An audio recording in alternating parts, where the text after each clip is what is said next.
রাতের বেলায় বিছানায় শুয়ে শুয়ে পুরনো কথাগুলো ভাবছিলাম। অধরার সাথে কাটানো মুহূর্তগুলো আপনা আপনি মনের মধ্যে নাড়া দিয়ে উঠল। সেই কলেজ লাইফ থেকে মেয়েটাকে ভালোবাসি, কিন্তু সেই মেয়ে আমার ভালোবাসাকে তুচ্ছ তাচ্ছিল্য করেছে। শুধু তাই নয়, ভালোবাসার বিনিময়ে জুতোর বাড়ি দিয়েছে। থাক, সে ভালো থাক, খুব সুখে থাক তিশানকে নিয়ে। সেসব নিয়ে ভাবতে ভাবতে ঘুমিয়ে পড়লাম। সকালবেলায় ঘুম ভাঙলো ফোনের আওয়াজে। সাজ্জাদ ফোন করেছে। ঘুমের ঘোরে ফোনটা রিসিভ করলাম। হ্যাঁ সাজ্জাদ, বল। কিরে, তোর যে কোনো খবর নেই? আরে একটু বিজি ছিলাম রে, তাই তেমন খোঁজ খবর নিতে পারিনি তোর। কিসের বিজি এত? হ্যাঁ, যে বন্ধুদের খোঁজ খবর নেওয়ার সময় হয় না তোর? আরে বাবা, মৌয়া নিজেকে নিয়ে একটু বিজি ছিলাম। আচ্ছা ঠিক আছে, তবে বলতো তোর আর মৌয়ের কতদূর এগুলো? আরে তোকে তো বলতেই ভুলে গিয়েছি, তোর জন্য একটা গুড নিউজ আছে। কি? মৌ আর আমি বিয়ে করতে চলেছি, আর 2-1 দিনের মধ্যে আমরা শহরে আসছি। যাক আলহামদুলিল্লাহ। তবে আকাশ, আমার পক্ষ থেকে একটা ব্যাড নিউজ আছে। কি? তিশান আর দুনিয়াতে নেই, সে দুনিয়ার মেয়ে ত্যাগ করেছে। কি? কবে হলো এটা? আর অধরার কি অবস্থা এখন? এই তো 2-1 দিন আগে। আর অধরার কোনো খোঁজ পাইনি আমি, সে কোথায় যেন হাওয়া হয়ে গিয়েছে। কি বলিস কি এসব? আমার তো মাথা চক্কর দিচ্ছে। আকাশ, তোর খারাপ লাগলেও আমার বিন্দু পরিমাণ খারাপ লাগেনি, কারণ যেমন কর্ম করেছে তেমনটাই ফল পেয়েছে দুইজন। আচ্ছা, আমি এখন রাখছি ফোন বলে ফোনটা কেটে দিলাম। মনের ভিতরে যেন তুফান বইছে। আমি তো তিশানকে বাঁচানোর জন্য নিজের জীবন পর্যন্ত বাজি লাগিয়েছি, তাও কি করে এমনটা হলো? আর অধরাও বা কই গেল? দেখ, মাথায় কিছুই কাজ করছে না। সাথে সাথে মৌকে ফোন করলাম, তারপর তাকে সবটা বললাম। আকাশ, দেখো, আমি আগেই জানতাম যে এমনটাই হবে ওদের সাথে, কারণ তারা কর্মই করেছে এমন। আর তুমি এখন ওদের কথা ছাড়ো, আমাকে নিয়ে ভাবা শুরু করো। কিন্তু অধরার এখন কি হবে? আকাশ, এতদিন তোমার উপরে কোনো অধিকার খাটাইনি, কিন্তু আজ খাটাবো। আজকের পর যদি তুমি অধরার নাম আর উল্লেখ করেছো, তাহলে আমার মরা মুখ দেখবে। মৌ, কি সব উল্টোপাল্টা বলছো তুমি? যা বলেছি ঠিকই বলেছি। কেন, আমি যে আজ 5টা বছর ধরে তোমায় ভালোবেসে আসছি, কই তুমি তো কখনো আমাকে নিয়ে এতটা চিন্তা করোনি। আরে মৌ, রাগ হচ্ছ কেন? রাগ হব না তো কি করব? হ্যাঁ, মাথায় রেখো, আমারটাও কিন্তু মন। তুমি বিবাহিত ছিলে, জেনেও তোমায় ভালোবেসেছি। কোনো আঙ্গুল তুলিনি তোমার উপরে, কারণ শুধু একটাই, যে আমি তোমায় ভালোবাসি। কিন্তু তাই বলে এটা নয় যে তুমি আমায় নিয়ে পুতুলের মতন খেলা করবে। আরে মৌ, প্লিজ শান্ত হও, এতটা রাগ করে না প্লিজ। কিসের শান্ত? হ্যাঁ, যে মেয়ে তোকে পথের ঘাটে ছেড়ে দিয়ে অন্যের হাত ধরে চলে যায়, যে মেয়ে তোর ভালোবাসার মূল্য দেয় জুতোর বাড়ি দিয়ে, তুই সে মেয়েকে নিয়ে চিন্তা করছিস এখনো? হ্যাঁ, তোর কি শরম লজ্জা বলতে কিচ্ছু নেই? মৌ প্লিজ শান্ত হও, যাও, আজকের পর আর অধরার কথা ভাববো না। আমি শান্তই আছি। আর শোন, ঠান্ডা মাথায় একটা কথা বলছি, আজকের পর যদি অধরাকে নিয়ে এক ফোঁটাও চিন্তা করিস, তাহলে কিন্তু খুব খারাপ হয়ে যাবে। না বাবা, আর ভাববো না। মাথায় থাকে জানি। এখন আমি ফোন রাখলাম, আম্মু কি কারণে জানি ডাকছে। আচ্ছা। মৌ রেগে মেগে চলে গেল। দেখ, সবটাই হয়েছে অধরার জন্য। আজকের পর আর অধরাকে নিয়ে কোনো দিনই ভাববো না। মৌ ঠিকই বলেছে, যেই মেয়ে আমাকে জুতো দিয়ে মারতে পারে, সেই মেয়ে কোনোদিন ভালোবাসতে পারে না। আজকের পর অধরা নামক ব্যক্তিটার সমস্ত স্মৃতি মন থেকে মুছে ফেলবো। অন্যদিকে অধরা বাচ্চা নষ্ট করে ফেলে, তার এই বাচ্চা চাই না, তার শুধু চাই আকাশকে। সে পুরোপুরি পাগল হয়ে যায় আকাশের জন্য। ফ্লোরের মধ্যে শুয়ে শুয়ে কান্না করে, কোথায় খাওয়া কোথায় কি, তার যেন সমস্ত দুনিয়াদারি কোন এক মেঘের আবরণে ঢেকে গিয়েছে। তার এখন রাজপ্রাসাদ বা বাংলো কোনোটাই চাই না, তার শুধু চাই আকাশকে। কলিজা, ও কলিজা, তুমি কই রে? প্লিজ তুমি আমার কাছে ফিরে এসো। আমি যা সহ্য করতে পারছি না, প্লিজ তুমি আমার কাছে ফিরে এসো। আমি দরকার হয় তোমার পা দুটো চাপটে ধরে মাফ চাইবো, প্লিজ তাও তুমি আমার কাছে ফিরে এসো। অধরা পাগলের মতন কান্না করতে থাকে। সারা বাড়িতে ঘুরে ঘুরে শুধু আকাশের তালাশ করে। সে আকাশের তালাশ করতে করতে বারান্দায় চলে যায়। সেখানে গিয়েও সে আকাশকে পায় না। তার কান্নার মাত্রা যেন আরো দ্বিগুণ হয়ে যায়। কান্না করতে করতে ক্লান্ত হয়ে বারান্দায় থাকা চেয়ারটার মধ্যে বসে পড়ে। হঠাৎ এই তার নজর যায় লোহার তাকিয়ার দিকে। সে দেখতে পায় একটা কাগজ ভাঁজ করে কে যেন তাকিয়ার মধ্যে রেখে দিয়েছে। সে ধীরে ধীরে সেটা হাতে নেয়। তারপর সেটা হাতে নিয়ে খুলে দেখে কি যেন লেখা আছে এতে। সে সেটা পড়তে শুরু করে। সে লেখাগুলো পড়ে চোখ বড় বড় করে আকাশের দিকে তাকিয়ে থাকে। আকাশ সেদিন যেই সমস্ত অভিযোগ চাঁদ মামাকে করেছিল তার সমস্ত কিছু সে একটা কাগজে লিখে বারান্দায় লোহার গ্রিলে গুজে রেখেছিল। সেই কাগজটাই অধরার হাতে পড়ে। চাঁদ মামা, প্লিজ আমার আকাশকে খুঁজে এনে দাও না। আমি সত্যিই তার কাছে ক্ষমা চেয়ে নেব। প্লিজ তুমি এই কথাটা তার কাছে পৌঁছে দাও না। তখনই চাঁদ মামা নিবু নিবু করতে করতে মেঘের আড়ালে চলে যায়। এটা দেখে অধরার বুঝতে বাকি নেই যে চাঁদ মামাও তার উপরে নারাজ, তাই সে মেঘের আড়ালে চলে গিয়েছে। অধরা আবারও কাঁদতে শুরু করে। সে কাঁদতে কাঁদতে চাঁদ মামাকে বলতে থাকে, হে চাঁদ মামা, তুমি মেঘের আড়াল হও আর যাই হও না কেন, তোমাকে আমার কথা শুনতেই হবে। আমি যদি আকাশকে না পাই তাহলে আমি এই জীবন আর রাখবো না।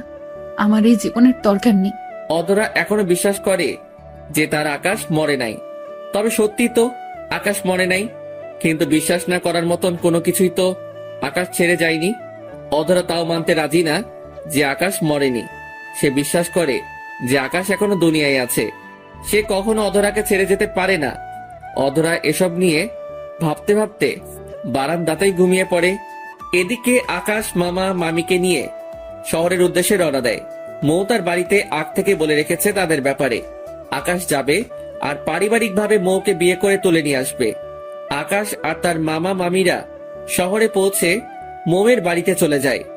মৌয়ের বাড়িতে গিয়ে বড় ধরনের একটা শক খায় আকাশ। বাড়িটা কেমন যেন নীরব হয়ে আছে। আজ তো তাদের বিয়ে, তাহলে বাড়ি কেন সাজানো হলো না? আর তাছাড়া কোনো আত্মীয় স্বজনকেই তো সে দেখতে পাচ্ছে না। আকাশের ভিতরে কেমন যেন ধুপ ধুপ করতে শুরু করে। তাও সে বুকে সাহস নিয়ে দরজায় বেল বাজায়। মৌয়ের মা এসে দরজা খুলে দেয়। আন্টি, মৌ কোথায়? আর পুরো বাড়ি এমন নীরব কেন? মৌ আসুক, তারপর সবটা বুঝতে পারবে। একটু পর মৌ আসে। মৌ, পুরো বাড়ি এমন নীরব কেন? আজ না আমাদের বিয়ে? কিসের বিয়ে? হ্যাঁ, তোর মতন ছেলেকে কে বিয়ে করবে? কোনো কোয়ালিটি আছে তোর? মৌ, কি বলছো এসব তুমি? হ্যাঁ, ঠিকই বলছি। তোর মতন ছোট লোক কে আমি কোনো সময়ই বিয়ে করব না। কি আছে তোর? হ্যাঁ, কিছুই নেই। না আছে ফিউচার, না আছে কোনো কোয়ালিটি। তো তোকে কোন দুঃখে আমি বিয়ে করব? মৌ, তুমি তো আমায় বিয়ের জন্য জোর করলে। আর তাছাড়া তুমি তো আমায় গত 5 বছর ধরে ভালোবাসো। হ্যাঁ, করেছি জোর, কারণ তোকে তখন আমি ভালোবাসতাম, কিন্তু এখন বাসি না। আর তুই আমার যোগ্যও না। সো প্লিজ আমার বাসা থেকে বের হ তোরা, না হয় ঘাড় ধাক্কা দিয়ে বের করে দিব। Get out. আকাশ মৌয়ের মুখ থেকে এমন ধারা কথা শুনে পুরো থ হয়ে যায়।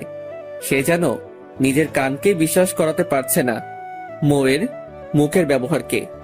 এটাই কি সেই মৌ যে কিনা আমায় বিগত 5 বছর ধরে পাগলের মতন ভালোবেসে আসছে? মৌমামনি, তুমি এসব কি বলছো? মামা প্লিজ, ওর হয়ে ওকালতি করতে আসবেন না। কি আছে ওর, হ্যাঁ, যে ওকে আমি বিয়ে করব? কিছুই তো নেই। যা ছিল সবকিছু তো সে অধরার নামে করে দিয়েছে। তো কোন ভরসা ওর সাথে আমি বিয়ের বন্ধনে আবদ্ধ হব?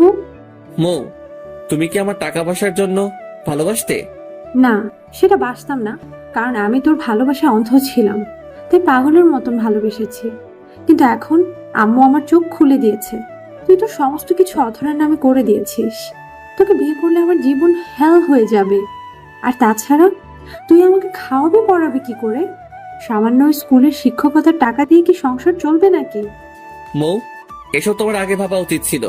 আর তাছাড়া ভালোবাসা থাকলে না অল্প কিছুতেই সবটা মানিয়ে নেওয়া যায়। আকাশ প্লিজ লেকচার বন্ধ কর। তোকে আমি আগেই বলেছি আকাশ, যে সবকিছু নিয়ে সিরিয়াস হ। কিন্তু তুই অধরাকে নিয়ে পড়েছিলি। শুধু তাই নয়, যেই মেয়ে তোর জীবন বরবাদ করেছে তার খুশির জন্য তুই নিজের জীবন বাজি লাগিয়ে দিলি। তো এমন ছেলেকে কে বিয়ে করবে আমায় বল, যে কিনা বিয়ে করবে একজনকে আর সমস্ত পুঁজি লিখে দেবে অন্য আরেকজনের নামে? তার সাথে সংসার করে কিসের সুখ পাবো আমি? মৌ, একটা কথা বলি, তুমি হয়তো কখনো আমাকে ভালোই বাসনি। এই ছোট লোক, চুপ একদম। আমার ভালোবাসা নিয়ে একটা কথাও তুই বলবি না। আমি ঠিকই তোকে ভালোবেসেছি, কিন্তু তার দাম তুই দিসনি। কিছুদিন আগে যখন তোর কাছে ছুটে চলে গিয়েছিলাম, তখন আম্মু আমায় অনেক বুঝিয়েছিল যে তুই কখনো আমাকে পুরোপুরি ভালোবাসতে পারবি না, কিন্তু তাও আমি বিশ্বাস করিনি।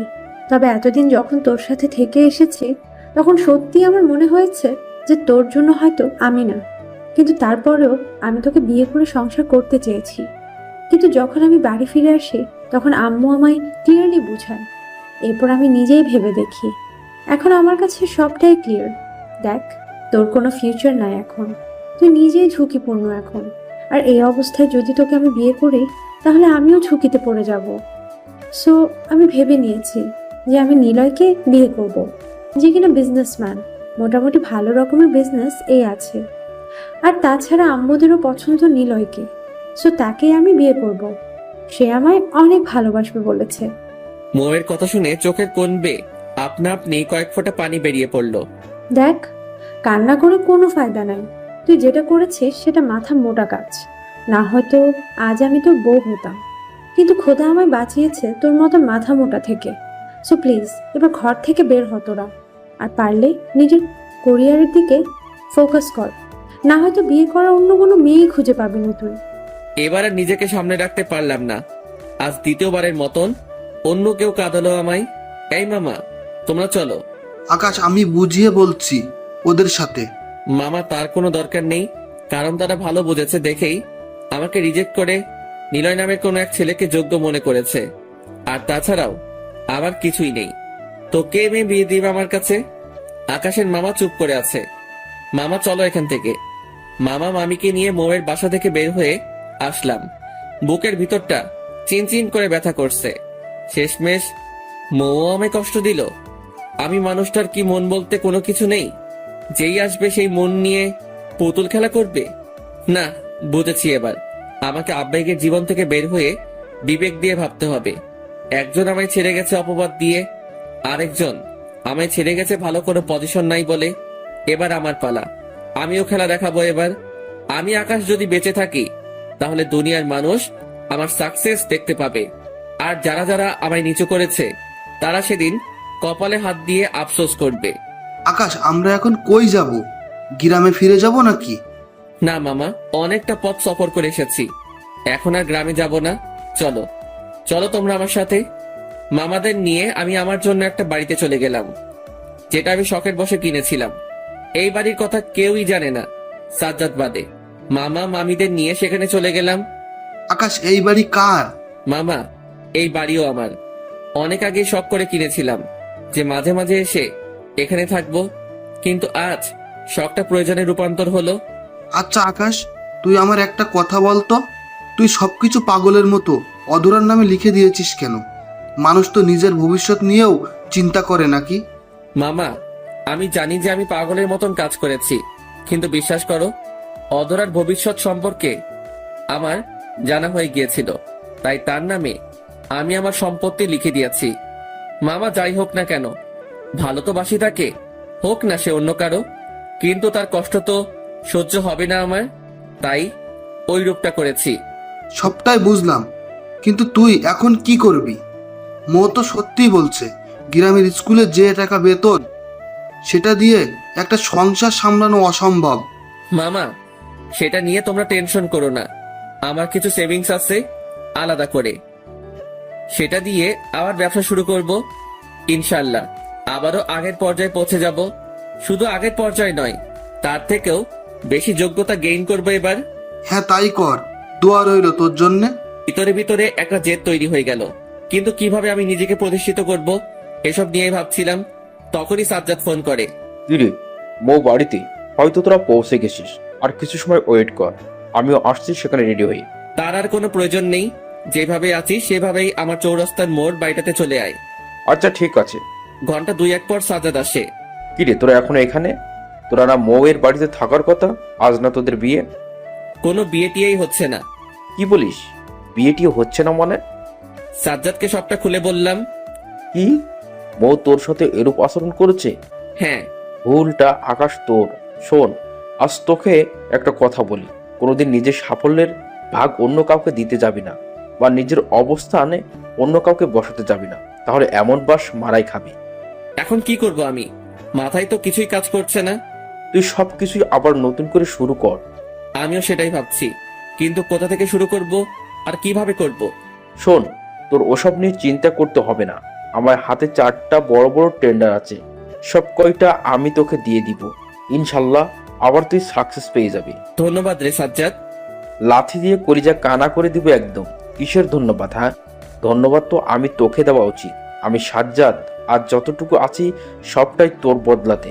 তুই না থাকলে আজ আমি জিরোতে থাকতাম। সো এসব বলবি না একদম। আচ্ছা, এরপর থেকে শুরু হয়ে গেল জীবনের পরীক্ষা। অন্যদিকে অধরা পুরোপুরি পাগল হয়ে গেছে। সে রাস্তাঘাটে আকাশের খোঁজ করে করে বেড়ায়। যাকেই দেখে তার কাছেই আকাশের খোঁজ করে, কিন্তু প্রতিবার সে নৈরাশ হয়। দেখতে দেখতে 1 মাস হয়ে গেল। মৌয়ের বিয়ে আর কিছুদিন পর। সে নিলয়কে পেয়ে তো খুব খুশি। সে যেন মানুষের মতন মানুষ জীবন সঙ্গী হিসেবে পেয়েছে। মৌ সাজ্জাদকে বিয়ের দাওয়াত করে। সাজ্জাদ, আমার আর নিলয়ের বিয়েতে এসো, আর তোমার ওই দয়াবান বন্ধুকেও নিয়ে এসো বিয়েতে। মৌ, দুনিয়ায় দয়াবান মানুষরা আছে বলেই দুনিয়া টিকে আছে, না হয়তো বহু আগেই দুনিয়া ধ্বংস হয়ে যেত। সাজ্জাদ প্লিজ, তুমি অন্তত তার হয়ে সাফাই গেও না, তাহলে তোমাকেও আমি তার মতন বলদ ভাববো। ওকে, আর গাইবো না, কিন্তু আমাদের দুলাভাইকে তো দেখাবা নাকি? মৌ ফোনের গ্যালারি থেকে নিলয়ের একটা পিক বের করে সাজ্জাদকে দেখায়। সাজ্জাদ ছবির মানুষটাকে দেখে হাসতে থাকে। কি হলো, হাসছো কেন? মৌ, একটু আগে একটা কথা বলেছিলাম যে দয়াবান মানুষ ছাড়া দুনিয়া চলে না। এখন সেটা আমি জোর গলায় বলবো। এতে তুমি যদি আমায় পাগল বলে সম্বোধন করো তাহলে আমি পাগল। এই ছেলের জন্য তুমি আকাশকে ছেড়ে দিয়েছো, তো সময়টা আসতে দাও। তুমি এই ছেলের রূপ সম্পর্কে অবগত হয়ে যাবে, আর সেদিন তুমি নিজেই আমাকে এসে আমার কথা বলবে। দেখ, আমি চললাম। তোমাকে ইনভাইট করতে আসাটাই আমার ভুল হয়েছে। সো আমি চললাম। বিয়েতে আসতে ইচ্ছে হলে চলে এসো। মৌ রাগ দেখিয়ে সেখান থেকে চলে আসে। যাও যাও, রাগ দেখাও, কিন্তু এই রাগটা না একটা সময় কান্নায় পরিণত হবে। তুমি যেই মানুষটাকে জীবন সঙ্গী বানাতে চাইছো সে তিশানকে হার মানাবে। তোমার শরীরের সমস্ত কিছু চুষে খেয়ে তোমায় ছুঁড়ে ফেলে দিয়ে চলে যাবে। সেদিন এই বুঝ আসবে তোমার। এর আগে নয়। মানুষটাকে আমি গত 2 বছর ধরে চিনি। তার চরিত্র সম্পর্কে ভালো করে আমার জানা আছে, শুধু সময়ের অপেক্ষায়। তারপর তুমিও জেনে যাবে। এদিকে আকাশ জান লাগিয়ে মেহনত করে যাচ্ছে। তার মামা মামিরা কিছুদিন থেকে তারপর গ্রামে চলে যায়, আর আকাশ শহরে থেকে কাজের ইন্তজাম দিয়ে যাচ্ছে। 2টা টেন্ডারে ভালোই প্রফিট পেয়েছে। বাকি 2টো সপ্তাহখানিকের মধ্যে শেষ হয়ে যাবে। এরপর আর তাকে পিছনে ফিরে তাকাতে হবে না। এভাবে আরো কিছু সময় অতিক্রম হয়। একদিন রাতের বেলায় সাজ্জাদ আকাশকে ফোন দিয়ে বলে, আগামী শুক্রবার রেডি হয়ে থাকিস। আগামী শুক্রবার মৌয়ের বিয়ে, তোকে আর আমাকে যেতে বলেছি। সাজ্জাদের কথা শুনে কলিজাটা আবারও মোচড় দিয়ে ওঠে। এতদিন সব কাজকর্মের ভিড়ে সবকিছুই ভুলে গিয়েছিলাম। না অধরা না মৌ, পুরোপুরি নিজের ক্যারিয়ারে ফোকাস করেছি। কিন্তু আজ আবার সাজ্জাদ সেসব মনে করিয়ে দিল। ওকে, ঠিক আছে। আর শোন, আগামীকাল মাগরিবের পর দুজন মিলে ঘুরতে বের হবো। অনেকদিন হয় দুজন মিলে ঘোরাঘুরি করি না। আচ্ছা ঠিক আছে, আমারও একটু মাথার জ্যাম ছুটানো দরকার। পরের দিন মাগরিবের পর আকাশ আর সাজ্জাদ ঘুরতে বের হয় গাড়ি নিয়ে। অনেক রাত অবধি তারা দুজন ঘোরাফেরা করে। রেস্টুরেন্ট থেকে রাতের খাবার খেয়ে বাসার উদ্দেশ্যে রওনা হয় দুজন। সাজ্জাদ গাড়ি ড্রাইভ করছে, আকাশ পাশের সিটে বসে বসে গান শুনছে। হঠাৎ এই গাড়ির সামনে কেউ একজন চলে আসে। সাজ্জাদ সাথে সাথে গাড়ি ব্রেক করে, তাও তার গায়ে লেগে যায়। সে বাড়ি খেয়ে রাস্তায় সাইডে গিয়ে পড়ে। সে মাগো বলে চিৎকার মেরে কান্না করে দেয়। কান্নার আওয়াজ শুনে বুঝতে বাকি নেই যে কোনো এক মেয়েকে তারা মেরে দিয়েছে। দুজন তাড়াতাড়ি গাড়ি থেকে নেমে মেয়েটার দিকে এগিয়ে যায়। আকাশ মেয়েটার সামনে যেতেই পুরোপুরি মেয়েটাকে দেখে তার চোখ জোড়া সোজাসুজি কপালে উঠে যায়। আল্লাহ, এ তো অধরা। বড় বড় চোখ করে অধরার দিকে তাকিয়ে আছি, মুখ দিয়ে কোনো কথা বের হচ্ছে না। আমার যেন বিশ্বাসই হচ্ছে না যে অধরার সাথে আমার এইরূপ ভাবে আবার দেখা হবে। অধরাও আকাশের দিকে চোখ বড় বড় করে তাকিয়ে আছে। সাজ্জাদও পুরো শক অধরাকে দেখে। কারোর মুখে কোনো কথা নেই, সবাই মুহূর্তের মধ্যে যেন বোবা হয়ে যায়। নীরবতা ভেঙে সাজ্জাদ, অধরা তুমি এখানে? অধরা কোনো কথা না বলে উঠে খপ করে আকাশকে জড়িয়ে ধরে কান্না করে দেয়। আকাশ, আমি সত্যিই জানতাম যে তুমি মরনি। আমার মন বলছিল যে তুমি আমায় রেখে কখনো মরতে পারো না। এখনো বোবার মতন দাঁড়িয়ে আছি, চোখ জোরে যেন এখনো কপালে উঠে আছে। ও আকাশ, কি হলো? কথা বলছো না যে? দেখুন, আপনার মাথা থেকে রক্ত বের হচ্ছে। আমার মনে হয় কি এখন কথা না বাড়িয়ে আপনাকে ডক্টর দেখানো উচিত। না, আমি কোথাও যাব না। তুমি আগে আমার সাথে কথা বলো। দেখুন, আপনার সাথে কথা বলার মতো কোনো টপিকসই বাকি নেই, সো প্লিজ কথা না বলে গাড়িতে উঠুন। এই সাজ্জাদ, উনাকে ধরে গাড়িতে তুলো, উনাকে হসপিটালে নিয়ে যাওয়া উচিত। আকাশের কথা শুনে অধরার কান্নার মাত্রা আরো বেড়ে যায়। তার যেন বিশ্বাসই হচ্ছে না যে এটাই সে আকাশ, যে তাকে নিজের জীবনের চাইতেও বেশি ভালোবাসতো। আর সে এখন কিরূপ আচরণ করছে। মনে হচ্ছে যেন অধরাকে সে চিনেই না। অধরা আকাশের দিকে মায়া ভরা দৃষ্টিতে তাকিয়ে থাকে। সাজ্জাদ, তাড়াতাড়ি গাড়িতে তুল উনাকে, মাথা থেকে অনেক রক্ত বের হচ্ছে। আমি গাড়ি ড্রাইভ করছি। ওকে বন্ধু। সাজ্জাদ অধরাকে ধরে গাড়িতে উঠায়। সে আকাশের দিকে এখনো মায়া ভরা দৃষ্টিতে তাকিয়ে আছে। আকাশের কোনো খেয়ালই নেই সেই দিকে। সে গাড়ি ড্রাইভ করে হসপিটালের সামনে এনে দাঁড় করায় গাড়ি। তারপর অধরাকে ধরে হসপিটালের ভিতরে নিয়ে যায়। একজন ডক্টর এসে অধরাকে চেক আপ করে। না, তেমন কিছু হয়নি, সামান্য লেগেছে কপালে। ড্রেসিং করে ব্যান্ডেজ করে দিলেই হবে, সেলাইয়ের কোনো প্রয়োজন নেই। ডক্টর, তাই করুন তাহলে। ডক্টর একজন নার্সকে বলে দিল কিভাবে কি করতে হবে। সে সেই রূপটা করলো। আপনারা এখন রোগীকে বাসায় নিয়ে যেতে পারবেন। আচ্ছা। সাজ্জাদ উনাকে কষ্ট করে আবারও একটু গাড়ি পর্যন্ত নিয়ে চলো, উনাকে উনার বাসায় পৌঁছে দিয়ে আসি। সাজ্জাদ আকাশের কথা মতন আবারও অধরাকে ধরে ধরে গাড়িতে উঠায়। ম্যাম, কোথায় নামিয়ে দিব আপনাকে বলুন? আপনার বাবা বাড়িতে দিয়ে আসবো? না। তাহলে কোথায় যাবেন? ঠিকানা বলুন, আমরা আপনাকে নামিয়ে দিয়ে আসছি। আমি তোমার সাথেই যাব। তুমি যেখানেই যাবা আমিও সেখানেই যাব। আর তুমি আমাকে ম্যাম বলছো কেন? দেখুন, ফালতু কথা বলে আমার সময় নষ্ট করবেন না। কোথায় নামিয়ে দিব সেটা বলুন। আর অপরিচিত মানুষকে এটা বলেই সম্বোধন করি আমি। আকাশের কথা শুনে অধরা ফুপিয়ে কান্না করে দেয়। আচ্ছা ম্যাম, তাহলে এবার আমরা চলি, ভালো থাকবেন। আকাশ এটা বলে গাড়িতে উঠতে যাবে, তখনই পিছন থেকে অধরা আকাশের পা ঝাপটে ধরে। ও আকাশ, প্লিজ তুমি আমায় ছেড়ে যেও না। আমি তোমায় ছাড়া থাকতে পারবো না। প্লিজ তুমি আমায় তোমার সাথে নিয়ে চলো। আমি খুব বড় অন্যায় করে ফেলেছি তোমার সাথে। প্লিজ তুমি আমায় ক্ষমা করে দাও। আরে আরে, কি করছেন কি ম্যাম? প্লিজ পা ছাড়ুন। কোথায় আপনি আর কোথায় আমি? প্লিজ এভাবে পা ধরে নিজেকে ছোট করবেন না। আপনার লেভেল অনেক উপরের। না, আমি তোমার পা ছাড়বো না। তুমি যতক্ষণ না আমায় মাফ করে দিয়ে নিজের বুকে টেনে নিবে ততক্ষণ আমি তোমার পা ছাড়বো না। প্লিজ আমাকে শেষ একটা বারের মতন সুযোগ দাও। আরে কিসের মাপ আর কিসের কি?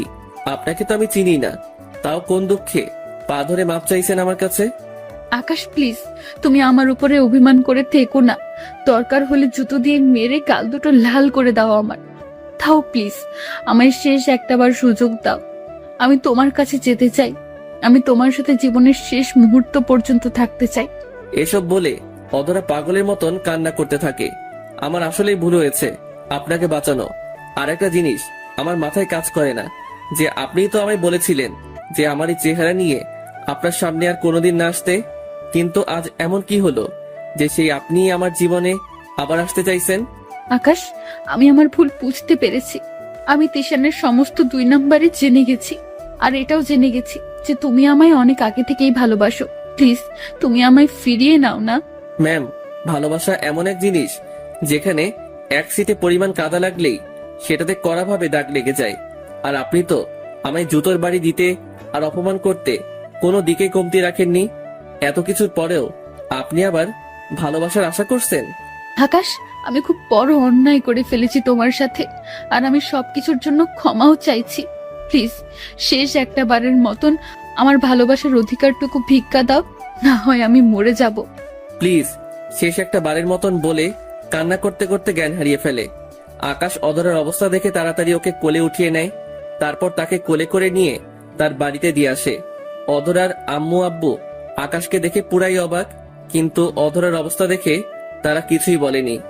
আঙ্কেল, আপনারা ওর দেখাশোনা করবেন প্লিজ। ওর অবস্থা ভালো না, আজ একটু হলেই আমার গাড়ির তলে পড়ে মরতো। আকাশ বাবা, তুমি আমাদেরকে ক্ষমা করো। এই মেয়ে মরে গেলেও আমরা তাকে ঘরে তুলবো না। আঙ্কেল প্লিজ, এখন তো অন্তত রাগ করিয়েন না। অধরের অবস্থাটা তো একবার দেখুন। বাবা প্লিজ, ওর হয়ে রিকোয়েস্ট করিও না। এই মেয়েকে আমরা নিদাবি করে দিয়েছি, আর তুমি ওকে বাড়িতে নিয়ে এসেছো বলেই ওকে বাড়িতে ঢুকিয়েছি। না হয় ঘাট ধাক্কা দিয়ে বের করে দিতাম, ওর অবস্থার কথা চিন্তা করতাম না। সো প্লিজ, ওর কোনো বিষয়ে আমাদেরকে জড়িও না। আচ্ছা, মুশকিলে পড়লাম তো। এখন এই মেয়েকে নিয়ে কোথায় যাব আমি? দূর, মাথায় তো কোনো কিছু কাজ করছে না। সাজ্জাদ, এখন আমি কি করব বল? একটা কাজ করো, আগে যে কোনো ভাবেই ওর জ্ঞান ফিরিয়ে আনো। পরেরটা না হয় পর দেখা যাবে। জ্ঞান ফিরে আসলে না হয় ওকে ওর হালতে ছেড়ে দিয়ে আমরা চলে যাব। হ্যাঁ, ঠিক বলেছিস। দাঁড়া, আগে ওকে খাটের মধ্যে শুইয়ে দেই। অধরাকে কোল থেকে নামিয়ে খাটে শুইয়ে দিলাম। তারপর পানি টানি দিয়ে কোনোভাবে ওর জ্ঞান ফিরিয়ে আনলাম। এখন কেমন লাগছে আপনার? অধরা কোনো কথা না বলে কান্না করতে শুরু করে। আঙ্কেল আন্টি, আমার দ্বারা আর সম্ভব নয়, আমরা চলে যাচ্ছি। তারপর আপনাদের যা করার আপনারা করেন। ঘর থেকে বের করে দিবেন না কি করবেন সেটা আপনারা করিয়েন। আমরা চললাম বলে সাজ্জাদ আর আমি হাঁটা দিলাম। ঠিক তখনই অধরা খাট থেকে নেমে এসে আবারও আমায় জড়িয়ে ধরলো। এই মেয়ে, আপনার সমস্যা কি? হ্যাঁ, আমার সমস্যা, তুমি আমায় তোমার সাথে নিয়ে চলো। অধরা, মেজাজ খারাপ করিও না। অনেকটা সময় সম্মান দিয়ে কথা বলেছি, এবার কিন্তু খুব খারাপ হয়ে যাবে। একটা কথা একবার বললে কি কানে যায় না? হ্যাঁ, না, আমার কানে যায় না। আমি তোমার সাথেই যাব, আমার তোমাকেই চাই। অধরা আরো শক্ত করে আকাশকে জড়িয়ে ধরে। না, ভালো কথায় কাজ হবে না। এক ঝাটকা দিয়ে অধরার থেকে নিজেকে ছাড়িয়ে নিলাম। শোন, আমি তোর যোগ্য না, সো থাক তুই তোর মতন। আজকের পর আর আমার সামনে আসার চেষ্টা করিস না। এই সাজ্জাদ, চল তো। আকাশ আর সাজ্জাদ ঘর থেকে বের হয়ে যায়। তারপর সে আর সাজ্জাদ গাড়ি স্টার্ট করে সেখান থেকে চলে আসে, অধরাকে ফেলে রেখে। এদিকে অধরার কলিজাটা যেন কষ্টে ফেটে যাচ্ছে। সে আকাশ আকাশ বলে কান্না করতে করতে মাটিতে লুটিয়ে পড়ে। অন্যদিকে আকাশের মাথায় যেন পুরোপুরি হ্যাং হয়ে আছে। সাজ্জাদ গাড়ি ড্রাইভ করছে আর আকাশ পাশে বসে আছে। তারও খুব কষ্ট হচ্ছে, এতটাই কষ্ট হচ্ছে যে সেও চুপসে কান্না করে দেয়। আকাশ প্লিজ কান্না করিস না, সব ঠিক হয়ে যাবে। কি ঠিক হবে বল? আমি এখন কি করব? আকাশ, আমরা কোনো কিছু মাথায় কাজ করছে না। পরিস্থিতিতে এত বাজেভাবে বিগড়েছে যে কোনো স্টেপে নেওয়াই এখন দায়ী হয়ে গেছে। তাও প্লিজ টেনশন করিস না, মাথা ঠান্ডা করে ভাব কি করবি। ভাবার কোনো কিছুই নেই। একা ছিলাম, একাই থাকবো, যতই কষ্ট হোক না কেন। অধরাকে আমি আর গ্রহণ করব না। হ্যাঁ, ঠিকই বলছিস।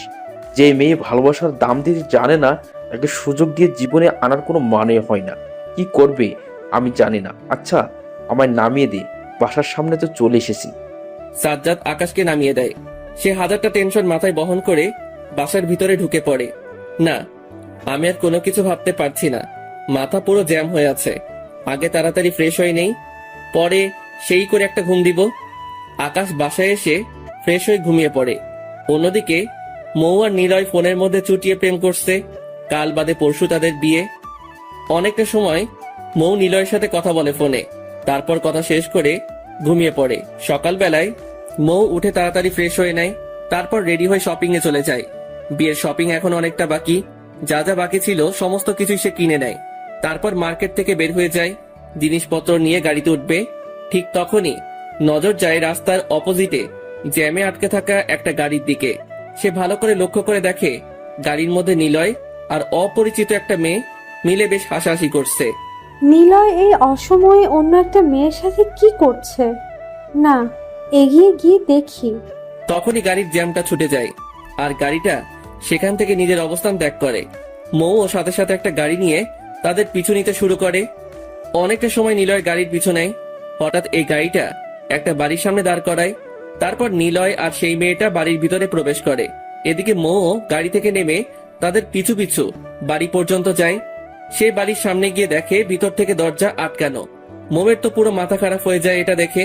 তার মানে সাজ্জাদ ঠিকই বলেছিল যে নিলয় ও তিশানের মতো। কিন্তু আমি যে নিলয়কে চিনি সে তো এমন না। গতকাল রাতেও তো সে আমায় কত সুন্দর সুন্দর কথা বললো, কত ভালোবাসলো আমায়। কিন্তু এখন আমি নিজের চোখে কি দেখছি এসব? নিলয় একটা মেয়ের সাথে নির্জন একটা বাড়িতে।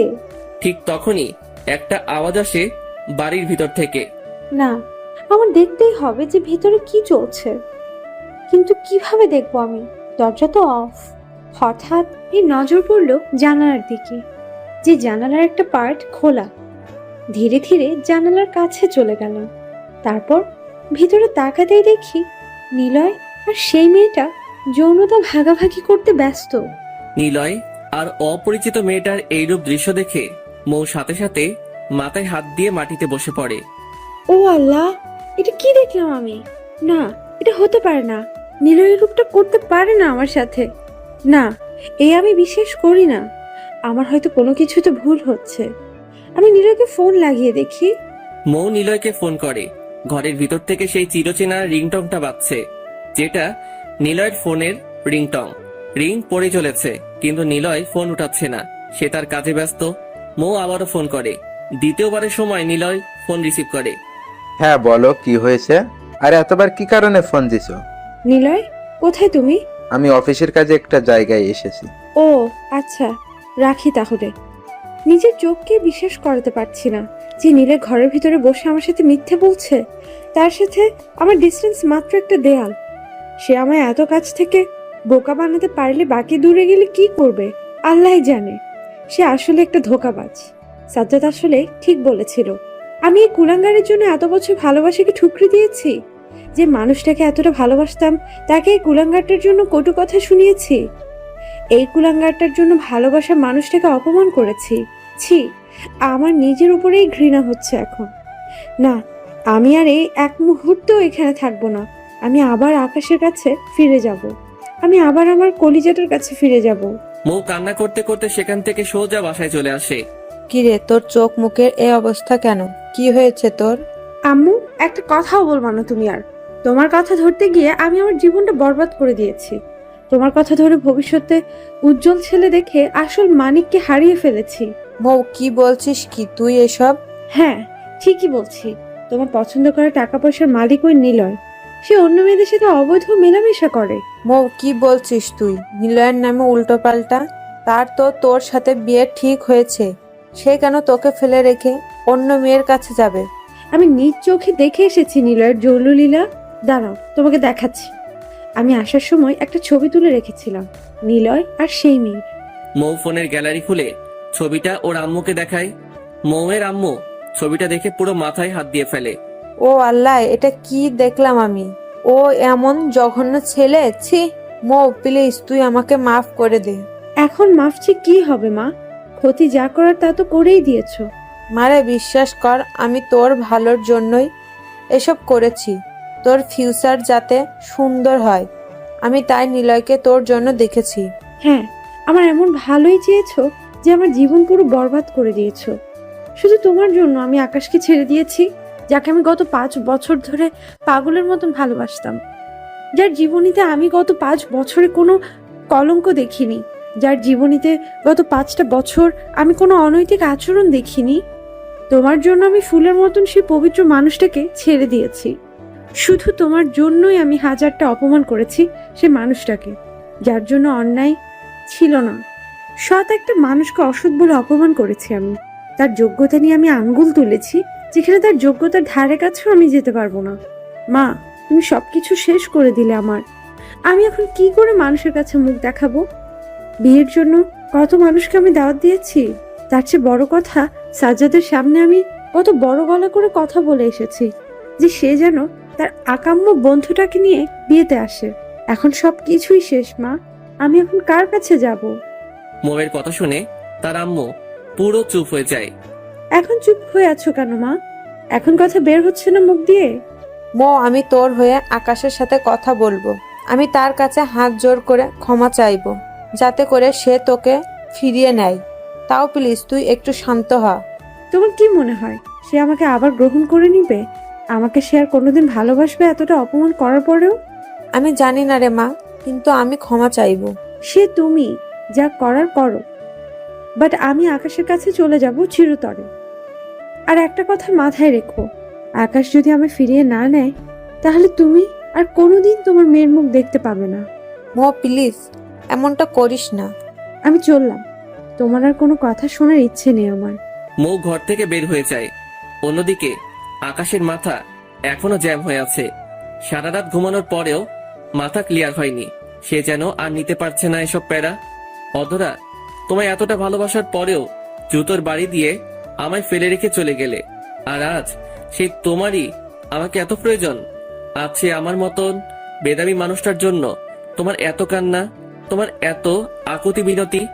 আমি তো তোমায় সত্যিকার অর্থে ভালোবেসেছিলাম, কিন্তু তুমি আমায় করেছো অবহেলা আর অপমান। তোমার পেটে অন্যের সন্তান জেনেও তোমায় আপন মনে গ্রহণ করে নিয়েছিলাম, আর তুমি দিলে আমায় জুতোর বাড়ি। যাক, ভালোই হয়েছে, উচিত শিক্ষা পেয়েছি আমি।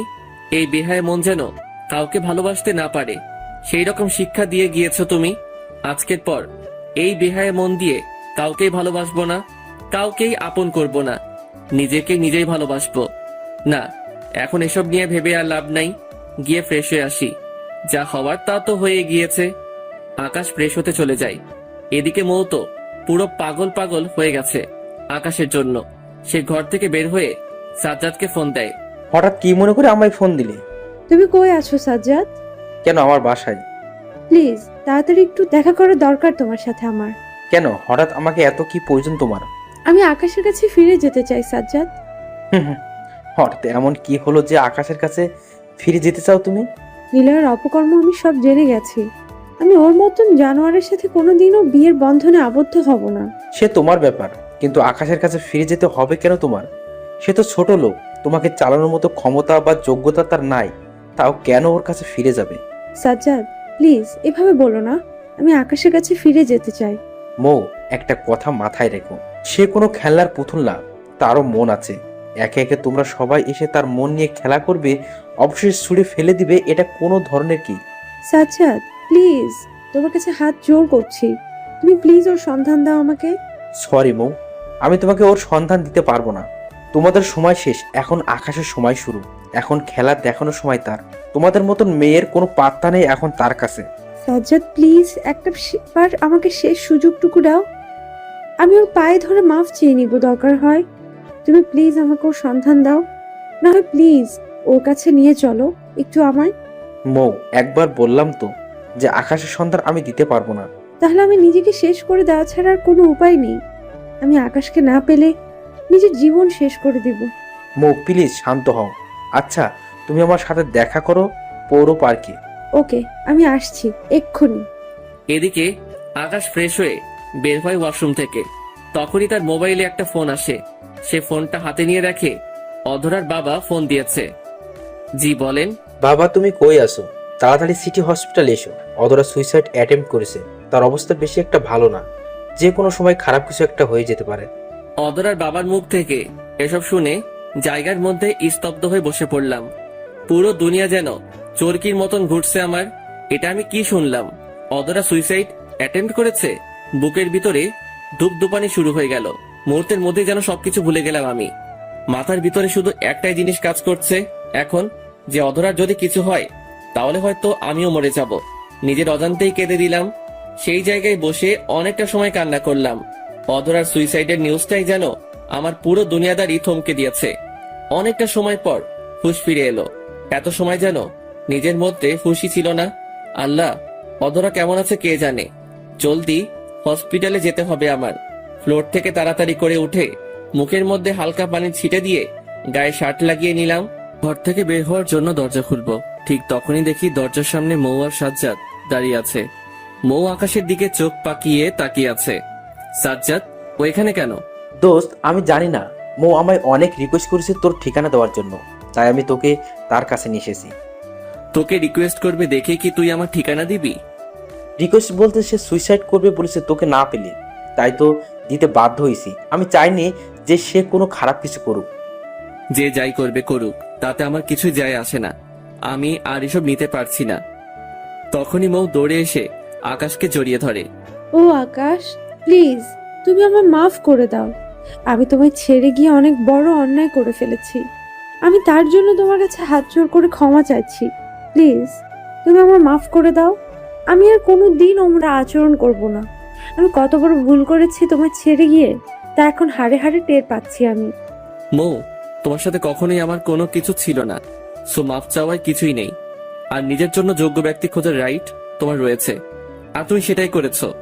সো প্লিজ নিজের মতন থাকো সেই মানুষকে নিয়ে, আর আমাকে আমার মতন থাকতে দাও। না, আমি তোমাকে আমার মতো করে থাকতে দিব না। আমি নিলয়ের রূপ দেখে নিয়েছি, সে কেমন নরপশু। আকাশ প্লিজ, আমি তোমার জীবনে আবার ফিরে আসতে চাই। মেজাজ পুরো খারাপ হয়ে গেল মৌয়ের কথা শুনে। সবাই আমাকে খেলনার পুতুল পেয়েছে, যোগ্য না বলে অপমান করে ছেড়ে চলে যাবে, আবার পরবর্তীতে ফিরে আসবে। বাহ, কি সুন্দর কথা। এক ঝাটকা দিয়ে মৌকে সরিয়ে দিলাম নিজের কাছ থেকে। মৌ দেখো, আমার এখন এসব ন্যাকামো দেখার সময় নাই। তোমাদের যা ভালো লেগেছে তোমরা করেছো, তোমাদের সেই সব নিয়ে আমার কোনো আক্ষেপ নেই। সো প্লিজ আমাকে আমার মতন থাকতে দাও, আর তোমরা তোমাদের মতো থাকো। আমার এখন কাজ আছে, হসপিটালে যেতে হবে। সো আমি চললাম। আকাশ, কি হয়েছে রে? হসপিটালে যাবি মানে? আরে অধরা নাকি সুইসাইড অ্যাটেম্প্ট করেছে, তাই হসপিটালে যেতে হবে। তুই চল তো সাজ্জাদ আমার সাথে। আরে আল্লাহ, কি হচ্ছে তোর জীবনে সব? শুরুতে সবাই ভুল বুঝে চলে যায়, পরে যখন নিজের ভুল বুঝতে পারে তখন আবার ফিরে সে হাঙ্গামা করে। বাদ দে এসব কথা এখন, তুই প্লিজ তাড়াতাড়ি চল আমার সাথে। আর মৌ, তুমি তোমার বাড়ি চলে যাও। না, আমিও যাব তোমাদের সাথে। তার কোনো দরকার নেই, আমরা যাচ্ছি ওকে দেখতে। আমি যাব বলেছি তো যাবই। বলে মৌ চিৎকার করে ওঠে। আরে মৌ থামো। আকাশ, আমি বলি কি, ওকেও সাথে নিয়ে এসনি। ওকে ঠিক আছে। তিনজন মিলে হসপিটালের উদ্দেশ্যে রওনা হলাম। হসপিটালে পৌঁছে অধরার কেবিনে চলে গেলাম। গিয়ে দেখি অধরাকে হসপিটালের বেডে শুয়ে রাখা হয়েছে। ডক্টর থেকে অধরার বিষয় জানতে চাইলাম। ডক্টর, কেমন আছে পেশেন্ট এখন? দেখুন, বিপদ তো কেটে গেছে, তবে পেশেন্ট নিজেই একটা বিপদ। তিনি যে হারে হাতের রগ কেটেছেন, আমরা তো মনে হয় না যে উনি কোনো মানুষ। না হয় এইভাবে হাতের রগ কাটে কি করে? আপনারা প্লিজ একটু উনার দিকে খেয়াল রাখবেন। যাক, শুক্রিয়া। আচ্ছা ডক্টর, আমরা খেয়াল রাখবো। ডক্টরের সাথে কথা শেষ করে অধরার সামনে গেলাম। সে আমায় দেখতে পেয়ে, আই আকাশ, তুমি আসছো? আমি জানতাম তুমি ঠিকই আসবে। আমি জানি তুমি আমায় ছেড়ে কোথাও যেতে পারো না। অধরা তুমি কেন করলে এমনটা? তুমি আমায় ছেড়ে গেলে কেন? অধরা তুমি কি পাগল হয়ে গেছো? হ্যাঁ, এসব কাজ কি মানুষ করে? হ্যাঁ, আমি পাগল হয়ে গেছি, পুরোপুরি পাগল হয়ে গেছি তোর জন্য। আর এটা তো ছোটখাটো, তোমায় না পেলে তো আমি নিজেকে শেষ করে দিব। আমার তোমাকে চাই বলে আকাশকে খামচি দিয়ে পেঁচিয়ে ধরে। একটু আড়ালে মৌ দাঁড়িয়েছিল। সে এইরূপ দৃশ্য দেখে মুখ চেপে কান্না করে দেয়। অধরা, পাগলামো বন্ধ করো। আমার মনে তোমার জন্য আর কোনো জায়গা নেই। আমি এখন নিজেকেই অনেক বেশি ভালোবাসি। মিথ্যা বলবি না আমায়। আমি জানি তুই মৌকে ভালোবাসিস, তাই তুই আমায় আপন করে নিচ্ছিস না। অধরা, আমি কাউকেই ভালোবাসি না, তোমাকেও না, মৌকেও না। তবে হ্যাঁ, একটা সময় খুব বেশি ভালোবাসতাম তোমাকে, তাই তোমার পেটে অন্যের বাচ্চা জানা সত্ত্বেও তোমায় আমি ভালোবেসেছি। কিন্তু তুমি আমায় জুতোর বাড়ি দিয়েছ। তোমায় ভালোবাসার জন্য নানান রকম অপমান করে তুমি আমায় তিশানের কাছে চলে গিয়েছ। সেদিন তুমি নিজ হাতেই আমার সমস্ত ভালোবাসাকে মাটিতে দাফন করে দিয়েছ। আর অপরদিকে মৌকেও একটা সুযোগ দিয়েছিলাম, কারণ সে আমায় গত 5 বছর ধরে ভালোবাসে। কিন্তু সে পরবর্তীতে আমায় হাসির পাত্র বানিয়ে দেয়, আমার যোগ্যতা নিয়ে আঙুল তোলে, অন্য কাউকে বিয়ে করার সিদ্ধান্ত নেয়। সেই দিন দ্বিতীয়বারের মতন লাত্তি খেয়ে ভালোবাসা নামক জিনিসটা মন থেকে পুরোপুরি মুছে গেছে। আকাশের কথা শুনে মৌ আড়াল থেকে বেরিয়ে এসে আকাশের পায়ে পড়ে যায় আর ফুপিয়ে কান্না করে দেয়। আকাশ প্লিজ, আমার ভুল হয়ে গেছে। প্লিজ তুমি আমার মাফ করে দাও। আমি সত্যিই লজ্জিত আকাশ। আই মৌ, সর তুই আমার আকাশের কাছ থেকে, না হয় কিন্তু খুব খারাপ হবে। না, আমি সরবো না। আকাশ যতক্ষণ না আমায় মাফ করবে ততক্ষণ আমি আকাশের পা ছাড়বো না। অধরা, মৌ, তোমরা দুটো কি শুরু করেছো? হ্যাঁ, আর মৌ, তুমি পা ছাড়ো আমার। আমি কিছুই শুরু করিনি। মৌকে তোমার আশেপাশে ঘেঁষতে বারণ করো। মৌ, তোমায় বলেছি পা ছাড়তে। ও আকাশ প্লিজ, তুমি আমার মাফ করে দাও না। মৌ দেখো, এটা hospital, so please scene create করিও না। আর যাও, মাফ করে দিয়েছি। আর অধরা, তুমিও আমায় ছাড়ো। মৌ বাধ্যবের মতন আকাশের পা ছেড়ে দেয়, কিন্তু অধরা আকাশকে ছাড়ে না। না, আমি তোমায় ছাড়বো না। আমি ছেড়ে দিলেই তুই আমায় ছেড়ে চলে যাবি আর এই মৌকে বিয়ে করে নিবি। অধরা স্টপ বলে জোরে একটা ধমক দিলাম, সাথে সাথে অধরা আমায় ছেড়ে দিল। কিন্তু আশ্চর্যকর বিষয়, সে ধমককে কান্না করে দিয়েছে। দেখো, তোমাদের দুজনের কাউকে আমার চাই না। আমি একাই ভালো আছি। তবে যদি মামা মামিরা অন্য মেয়ে পছন্দ করে আমার জন্য, তাহলে তাকেই বিয়ে করে নিব। বাট তোমাদের দুজনের কাউকে আমি বিয়ে করব না, কারণ তোমরা দুজন এই আমায় অবহেলা করেছো। সো কাউকেই আমার দরকার নেই। তোমরা দুজন তোমাদের মতন থাকো, আর আমি আমার মতন। আজকের পর তোমাদের দুজনের মুখ আমি আর দেখতে চাই না। আর অধরা, এরপর যদি আর পাগলামো করো, তাহলে কিন্তু আমার মরা মুখ দেখবে। সো আমি চললাম। তারপর সেখান থেকে চলে আসলাম একাই। সাজ্জাদকেও ফেলে রেখে চলে এসেছি সেখানে। মাথাটা পুরো ভো ভো করে ঘুরছে। কাকে রেখে কাকে আপন করব আমি, মাথায় কিছুই কাজ করছিল না। কারণ একজনকে আমি ভালোবাসি, আরেকজন আমাকে ভালোবাসে, তাই কাউকেই আপন করিনি। ওদেরকে ওদের হালতে ছেড়ে দিয়ে চলে এসেছি। হসপিটাল থেকে বের হয়ে এসে ব্রিজের উপরে বসে আছি। চোখ জোড়া দিয়ে টুপটুপ করে পানি ঝরছে। তবে কান্না করলেও এখন আমার আর কিছুই করার নেই। আমি অধরাকে বলেছিলাম যে সময়টা একদিন আমারও আসবে। ঠিক সময়টা আমারও এসেছে। অন্যদিকে মৌয়ের কথা কি আর বলবো, যোগ্য ছেলে খুঁজতে গিয়ে এখন নিজেই যোগ্যতা হারিয়ে বসে আছে। মাথা পুরো ফেটে যাচ্ছে এসব চিন্তায়। তাও নিজেকে শান্ত রাখার চেষ্টা করলাম। ব্রিজের উপরে অনেকটা সময় বসেছিলাম। না, এখানে আর ভালো লাগছে না, অন্য কোথাও গিয়ে ঘুরে আসি। ব্রিজের উপর থেকে উঠে অন্য জায়গায় চলে গেলাম। এদিকে সাজ্জাদ একের উপরে এক ফোন করেই যাচ্ছে, কিন্তু ফোন রিসিভ করতে বিরক্ত লাগছে। আমি জানি ফোন রিসিভ করলেই হয়তো মৌ বা অধরার টপিক নিয়ে কথা বলবে, তাই ফোন অফ করে পকেটে ফেলে রেখেছি। এভাবে সারাটা দিন কেটে গেল। রাতের বেলায় বাসার দিকে রওনা দিলাম। অনেকটা সময় তো বাহিরে থেকেছি, কিন্তু এখন বাসায় না গেলে সমস্যা হবে, কারণ কিছু কাজ বাকি পড়ে আছে। বাসায় গিয়ে সেসব কমপ্লিট করতে হবে, তাই বাসায় চলে এসেছি। বাসায় এসে পকেট থেকে চাবি বের করব দরজা খোলার জন্য, কিন্তু দেখি বাসার দরজা খোলা। তাড়াতাড়ি দরজা ধাক্কা দিয়ে ভিতরে প্রবেশ করলাম। ভিতরে প্রবেশ করতেই দেখি দুজন বাসার মধ্যে বসে আছে মনমরা হয়ে, আর পাশেই চেয়ার নিয়ে সাজ্জাদ বসে আছে। তারা আমাকে দেখতে পেয়ে দৌড়ে আসে। আকাশ, তুমি কই ছিলে সারাদিন? হ্যাঁ, জাহান্নামের চৌরাস্তায় ছিলাম। তোমাদের কি? আমাদের অনেক কিছু, বিশেষ করে আমার। দেখো অধরা, মেজাজ খারাপ করিও না। আর সাজ্জাদ, তুই ওদের দুটোকে বাসায় কেন নিয়ে এসেছিস? বিশেষ করে অধরাকে, তার তো হসপিটালে থাকার কথা ছিল। ওর কন্ডিশন দেখেছিস একবারও? ভাই আমাকে মাফ কর, আমি কোনো কিছু জানি না। ওরা দুটো আমার কান ঝালাফালা করে দিচ্ছিল। বিশেষ করে অধরা তো পাগলামো শুরু করে দিয়েছে সেই লেভেলের। সে তোর বাসায় আসবেই, আমি তাকে অনেক বুঝিয়েছি। সে তার শরীর ভালো না, কিন্তু সে আমার কথা শুনতেই নারাজ। হসপিটালে সিন ক্রিয়েট শুরু করে দিয়েছে। তার একটাই কথা, সে তোর বাসায় আসবে, তোর কাছে আসবেই। মৌ, অধরা না হয় পাগল, তাই সে পাগলামো করেছে, কিন্তু তুমি কেন আসলে আমার বাসায়? আকাশ, প্লিজ এভাবে বলছো কেন? আমিও তোমায় খুব বেশি ভালোবাসি।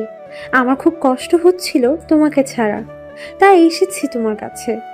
ও আল্লাহ, তোমাদের দুটোর এই মাথা খারাপই হয়ে গেছে। প্লিজ তোমরা তোমাদের বাড়িতে ফিরে যাও। তোমাদের দুজনের কাউকে আমি চাই না। অনেক হয়েছে তোমাদের ভালোবাসা, আর দরকার নেই। না, দরকার আছে। আমি তোমাকে ছাড়া থাকতে পারবো না, মরে যাব আমি। অধরা, আমার কথা কি তোমার কানে যায়নি? আমি একবার বললাম না যে তোমাদের কাউকেই আমার চাই না? না, আমার কানে যায় না কথা। আমি তোমার কোনো কথাই শুনবো না। আমি জানি যে আমার তোমাকে চাই। অধরা, পাগলামোর একটা লিমিট থাকা উচিত। তুমি কিন্তু সেটা ছাড়িয়ে যাচ্ছ। আর তাছাড়া তোমরা দুজন এই আমাকে ভালোবাসো। আমি এখন কাকে রেখে কাকে বিয়ে করব? সো কাউকে বিয়ে করব না। আকাশের কথা শুনে পাশ থেকে মৌ চেঁচিয়ে ওঠে। না, তোমার বিয়ে করতেই হবে। যে কোনো একজনকে তুমি বেছে নাও। তো বাকি একজন কই যাবে? সেটা আমরা দুজন মিলে পরামর্শ করেছি যে তুমি আমাদের দুজন থেকে যে কোনো একজনকে নিজের করে নেবে, আর বাকি একজন খুশি হয়ে তোমার জীবন থেকে সরে যাব। মৌ, আমি কাকে বেছে নিব? তোমরা দুজনেই তো আমাকে ভালোবাসো। না, তোমার সিদ্ধান্তে নিতেই হবে। আল্লাহ, কি মহা বিপদে পড়লাম। এখন কাকে রেখে আমি কাকে বিয়ে করব? দুজন মিলে যতই সিদ্ধান্ত নেক না কেন, বাকি একজন ঠিকই কষ্ট পাবে, যাকে আমি আপন করব না। তো বলো, কাকে বেছে নিবে তুমি? মৌয়ের কথা শুনে মাথা পুরো জ্যাম হয়ে গেছে। মাথায় কিছুই কাজ করছে না। এই সাজ্জাদ, কাকে আপন করব এখন আমি? এসব কিছুই আমি জানি না বাপ। তোমার জীবন তুমি সিদ্ধান্ত নাও। তবে আমার মতে মৌ ঠিক কথাই বলেছে, যে কোনো একজনকে তুই আপন করে নে। আমাকে ভাবার একটু টাইম দাও মৌ। আজকে রাতটা আমার সময় চাই। কাল আমি আমার সিদ্ধান্ত জানাচ্ছি। আচ্ছা, ঠিক আছে। যাও, এবার তোমরা যে যার বাড়িতে চলে যাও। না, আমরা কোথাও যাব না, এখানেই থাকবো। কাল তুমি তোমার সিদ্ধান্ত জানাবে, পরে বাকিজন হাসি খুশি তোমার বাড়ি ছেড়ে চলে যাবে। ওকে ঠিক আছে, তাহলে তোমরা দুজন পাশের রুম দুটোতে গিয়ে শুয়ে পড়ো, আমি আমার রুমে গেলাম। আর সাজ্জাদ, তুইও আজ রাতটা থেকে যা, কাল চলে যাস। ওকে ঠিক আছে। আমি আমার রুমে চলে আসলাম, তারপর হাত মুখ ধুয়ে শুয়ে পড়লাম। শুয়ে শুয়ে ভাবছি যে কাকে আপন করা যায়। দুজনেই তো আমাকে ভালোবাসে, একজনকে আমিও ভালোবাসি, তবে দ্বিতীয় জন আমাকে গত 5 বছর ধরে ভালোবাসে। কাকে রেখে কাকে আপন করব আমি? আমার তো মাথায় ধরছে না। এত বড় সিদ্ধান্তের মুখোমুখি এই জীবনে প্রথমবার পড়লাম। কাকে রেখে কাকে আপন করব বুঝতে পারছি না আমি, কিন্তু একজনকে তো আপন করতেই হবে আমার। না হয় কাল সকালে দুজন মিলে আমায় চিবিয়ে খেয়ে ফেলবে। না, আমার সিদ্ধান্ত নিতেই হবে। দেমাগে আরো জোর দিলাম, তারপর অনেকটা সময় ভেবে সিদ্ধান্ত নিয়ে নিলাম। হ্যাঁ, সকাল হলে দুজনকে সিদ্ধান্ত জানিয়ে দিব আমি। সকালবেলায় ঘুম থেকে উঠে ফ্রেশ হয়ে নিলাম, তারপর রুম থেকে বের হব। তখনই দেখি মৌ আর অধরা বসে আছে। মনে হয় যেন সারা রাত দুজনের একজনও ঘুমায়নি। তখনই মৌ বলে উঠল, তো এবার বলো আকাশ, তুমি কাকে আপন করে নিবে? আগে সাজ্জাদ আসুক, তারপর বলছি। এটা বলতে না বলতেই সাজ্জাদ রুম থেকে বের হয়ে এলো। আকাশ, কিছু ভাবলি কি তুই? হ্যাঁ ভেবেছি। তো বল। মৌ আর অধরা, তোমাদের জোরাজুরিতে আমি সিদ্ধান্ত নিয়েছি। সো যাকে আপন করি না কেন, বাকি জনের কিন্তু কষ্ট পাওয়া চলবে না, হাসি মুখে মেনে নিতে হবে। আকাশের কথা শুনে দুজনের মুখই গোমরা হয়ে গেল। আল্লাহ না জানি আকাশ কাকে আপন করে। দেখো, আমি অনেক ভেবে সিদ্ধান্ত নিয়েছি যে আমি অধরাকে আবার সুযোগ দিব। আর মৌ সরি, তোমায় আমি বিয়ে করতে পারবো না। আমি অধরাকেই বেছে নিব, কারণ আমি অধরাকে ভালোবাসি আর তাকে একটা শেষ সুযোগ দিতে চাই। আর তাছাড়া তোমার জীবনে কোনো না কোনো কেউ চলে আসবে, কিন্তু অধরার জীবন পুরো অন্ধকার। তার হাত যদি আমি ছেড়ে দেই, তাহলে এই জীবনে আর কোনো পুরুষ তাকে গ্রহণ করবে না, কারণ এমন দাগ লেগে গেছে তার শরীরে। তাই তার জীবন রক্ষার্থে আর আমার ভালোবাসার খাতিরে তাকে একটা সুযোগ দিতে চাই। আকাশের কথা শুনে অধরা দৌড়ে এসে আকাশকে জড়িয়ে ধরে, আর মৌ চোখ মুখ কালো করে সেখানেই দাঁড়িয়ে থাকে। প্লিজ মৌ, তুমি কষ্ট পেও না। আমি দোয়া করি তোমার জীবনে ভালো কেউ আসবে। আর প্লিজ তুমি সারা জীবন আমার পাশে বন্ধুর মতন থাকো, সেটাই আমি চাই। না, আমি কষ্ট পাইনি, আমার কর্মের জন্য এমনটা হয়েছে। আমি 5 বছর ধৈর্য ধরে এসে সেই সময় তার দ্বিমুখ দেখিয়েছি। না হয় আজ তুমি আমার হতে। যাক, আফসোস নেই আমার, কারণ তুমি ঠিকই বলেছ, অধরার সত্যিই তোমাকে দরকার। না হয় মেয়েটা সমাজে মুখ দেখাতে পারবে না। খুব দোয়া রইল তোমাদের জন্য, তোমরা দুজন সুখে থেকো। আর আমি তোমার পাশে সারা জীবনই বন্ধুর মতোই থাকবো। ধন্যবাদ মৌ। আর অধরা, তুমি দয়া করে আমাকে ছেড়ে দিয়ে সাইডে দাঁড়াও। কেন তোমায় ছাড়বো কেন? তুমি তো আমায় আপন করে নিয়েছো, এখন তো তোমায় জড়িয়ে ধরার অধিকার আছে আমার। অধরা, তোমায় বলেছি আমায় ছেড়ে দিয়ে সাইডে গিয়ে দাঁড়াতে। ওকে ঠিক আছে। অধরা আকাশকে ছেড়ে পাশে গিয়ে দাঁড়ায়। অধরা, তোমাদের দুজনের কথা মতন আমি সিদ্ধান্ত নিয়ে তোমায় আপন করেছি, কিন্তু এবার একটা সিদ্ধান্ত আমি তোমার উপরে চাপিয়ে দিব। কি সিদ্ধান্ত আকাশ? অধরা, তুমি জীবদ্দশায় কোনোদিন আমার থেকে বাচ্চার আশা করতে পারবে না। যতদিন জীবিত থাকবে ততদিন এভাবে কাটাতে হবে তোমার, কারণ তোমার শরীর অন্য কোনো পুরুষ স্পর্শ করেছে। তাই সেই শরীর আমি আর কোনোদিন স্পর্শ করব না। দরকার হয় 2টো বাচ্চা আমরা পালক নিব, তাও তোমার শরীর আমি কোনোদিন স্পর্শ করব না। আর তুমিও কোনোদিন আমার শরীরের মোহ দেখাবে না, নিজের শরীর নিয়ে দূরত্ব বজায় রাখবে। আকাশের এইরূপ কথা শুনে অধরার মনটা খারাপ হয়ে যায়। আকাশ, কি বলছো এসব তুমি? হ্যাঁ ঠিকই বলছি, তোমার শরীরের কোনো প্রয়োজন নেই আমার। আমি কোনোদিন তোমার শরীর স্পর্শ করব না, কারণ তোমার প্রতি এখনো অনেক রাগ আমার। তাই এই কঠোর সিদ্ধান্ত নিয়েছি আমি। তবে হ্যাঁ, যদি কোনোদিন ভালোবাসা দিয়ে এই রাগ কমাতে পারো, সেদিনই তোমায় কাছে টানবো আমি। এবার বলো, তুমি কি রাজি? না হয় মৌকে আপন করে নিব আমি। হ্যাঁ, আমি রাজি। আর ইনশাল্লাহ তোমার সমস্ত রাগ আমি দূর করে দিব। সেটা দেখা যাবে, কিন্তু আমি কোনোদিন তোমার শরীরের দিকে ফিরেও তাকাবো না। কথাটার উপরে আমল করার চেষ্টা করব। আকাশের কথা শুনে পাশ থেকে মৌ বলে ওঠে, এই, তোমরা কি খালি ঝগড়া করবে নাকি? হ্যাঁ, এখনো কি তোমাদের ঝগড়ার সময় বাকি আছে? না মৌ, আমি সত্যি বলেছি। হয়েছে হয়েছে, এবার থামো আর চলো দুজনে কোর্টে, তোমাদের বিয়ে পড়াতে হবে। হ্যাঁ, আমি রেডি হচ্ছি। অধরা, তুমিও রেডি হয়ে নাও, তারপর দুজনে মিলে কোর্টে গিয়ে বিয়ে করে নিব। একটু পর দুজনে রেডি হয়ে নিলাম। তারপর সাজ্জাদ আর মৌকে সাথে নিয়ে কোর্টে গিয়ে অধরাকে আবারও বিয়ে করলাম। এখন সাময়িকভাবে বিয়ে করেছি, পরে বড় করে অনুষ্ঠান করব। বিয়ে শেষ করে বাসায় এসে পড়েছি। সাজ্জাদ তার বাসায় চলে গিয়েছে আর মৌ তার বাসায়। তবে মৌ যাওয়ার আগে ফরমাল ভাবে বাসরঘর সাজিয়ে দিয়ে গেছে। যদিও বাসর হবে না, তবুও সে বন্ধুত্বের দায়িত্ব পালন করে গেছে। বাসর ঘরে অধরা আর আমি শুয়ে আছি। আজ যে আমাদের বাসর সেটা মনেই হচ্ছে না। দুজন দুজনের মতন শুয়ে আছি। হঠাৎই অধরা আমায় জড়িয়ে ধরে চুমু খেতে শুরু করলো। অধরা, কি করছো কি? এটা কিন্তু কথা ছিল না। কথা না হয় ছিল না, কিন্তু আমি তো তোমায় চুমু খাবো। আর দেখো, তোমার কথার অমান্য আমি করছি না। তোমার কাছে কখনো আমি বাচ্চা চাইবো না, না সেরূপ কোনো আচরণ আমি তোমার সাথে করব। তোমার যখন ইচ্ছা হবে তখন এসব হবে, কিন্তু এখন তো একটু একটু আদর করাই যায়। জামাই বলে কথা। আর চুমু কপালে খেয়েছি, অন্য কোথাও খাইনি। ভালোবেসে কপালে দুই একটা চুমু খাওয়াই যায়। বাপরে বাপ, তুমি আসলেই লঙ্কা মরিচ। তুমি প্রথম দিনই যেই রূপ শুরু করেছো, আমার তো এখন নিজের উপরেই ডাউট হচ্ছে যে আমি আমার কথার উপরে অটুট থাকতে পারবো কিনা। তবে আমার অটুট থাকতেই হবে আমার কথার উপরে, সেটা যে করেই হোক। তাহলে শুনে রাখো, আমিও দেখবো তুমি কতদিন আমার থেকে দূরে থাকো। আমিও সব রকম চেষ্টা চালিয়ে যাব, কিন্তু তোমার শর্তের মধ্যে থেকে। নামাজ পড়ে খোদার কাছে তোমায় আমি পরিপূর্ণ রূপে চাইবো। ইনশাল্লাহ আজ না হয় কাল তুমি পরিপূর্ণ আমার হবে। আমি সেই দিনটার অপেক্ষায় থাকবো। হ্যাঁ, তুমি সেই দিনটার অপেক্ষায় থাকো। তবে আশা করি সেই দিনটা মৃত্যুর আগে কোনো দিনও আসবে না। সো প্লিজ ছেড়ে দিয়ে ঘুমাও আর রসকসহীন সংসার করার জন্য নিজেকে রেডি করো। এভাবেই শেষ হলো আরেকটা গল্প কাহিনী।